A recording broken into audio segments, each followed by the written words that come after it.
Anyway, it's great to be here. I want to thank our great speaker, Nancy Pelosi. She mentioned George Miller, my landlord for 35 years.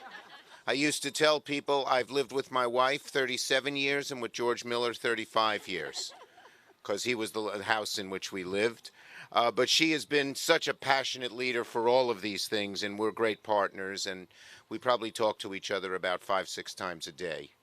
And as I've mentioned previously, she once in a while now laughs at my jokes. I want to thank Patty Murray. She has been an inspiration to all of us in the Senate in fighting for these issues. Every time Patty raises her hand in the caucus, everyone knows that she is going to speak about families. She's going to speak about children in a persistent, passionate, and so intelligent and thoughtful way. She's our leader on these issues, and we're great to have her. And the two men here, Chuck Schumer and Ron Wyden, willingly follow her lead. And I could say the same thing about my great partner and friend on this issue, Kirsten Gillibrand. You know, having a more diverse Senate or any legislative body really makes a difference. We saw it yesterday when Cori Bush had been evicted herself and knew the horror of being evicted and led the charge. But both Kirsten and Patty, as well as Speaker Pelosi, have seen how women are discriminated against, how our laws never paid attention to things that matter, of course, to all of us, and of course to families, but to women in particular. And the fact that they are in the Senate, and the fact that they are working so hard on these issues and are beacons for us, means that we are going to succeed on these issues. So how many of you were on the bus? Hi, bus people. We're also trying to get some money for electric buses so those buses are nice and clean. There's a lot of things to do. We got a lot to do. But in any case, this is an amazing moment for our country. It's a unique moment. It's a unique moment. When you think back to our history and you realize there are certain moments where you can change America. And Franklin D. Roosevelt did that in the 30s, and Lyndon Johnson did it in the Great Society. And we have that unique opportunity. It comes around about once every 50 years, and here we are. Let us not forsake it. It's too important. Now, people are beginning, after vaccines are being distributed. And by the way, I saw that Governor DeSantis, the anti-vaccine person, is now behind in the polls to Governor Christ. Yeah, it doesn't pay to be backward on these issues, even politically. But in any case, now that we're getting back to work, we're starting to rebuild our lives. Too many families still struggle to make ends meet. And what COVID has done is it's sort of like a magnifying glass.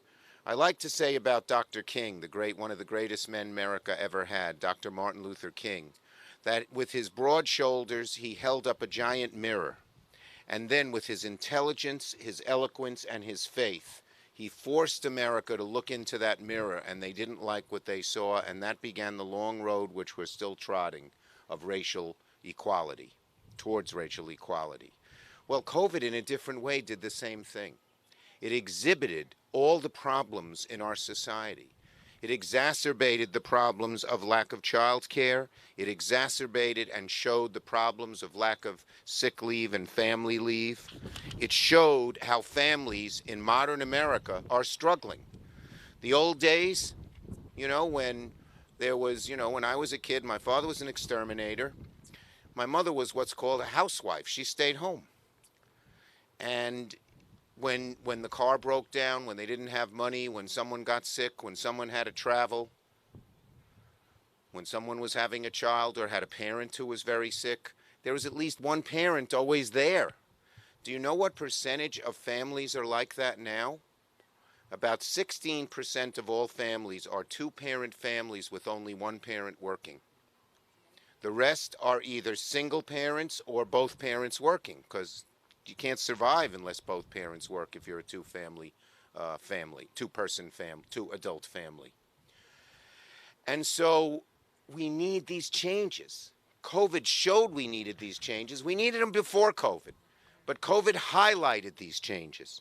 And that's why what President Biden has done with his Build Back Better, and the family's part of Build Back Better is so, so vital. Whether it's paid leave, which I know people took the bus trip for, or home care, or child care, we need it all. We need to help average families, middle class families, deal with the struggles they deal with day to day. We need to help those who are trying to struggle to get to the middle class make it easier. And the things we're standing for here, paid leave, family leave, sick leave, child care, and all the other issues in the family's bill can make that happen. So, as I said when I started, this is a unique moment for all of us. Let us not pass it by. Let us not pass it by, and we will make all of us, all of you, and not all of, but the majority of people over there, we're all going to make it happen. Thank you.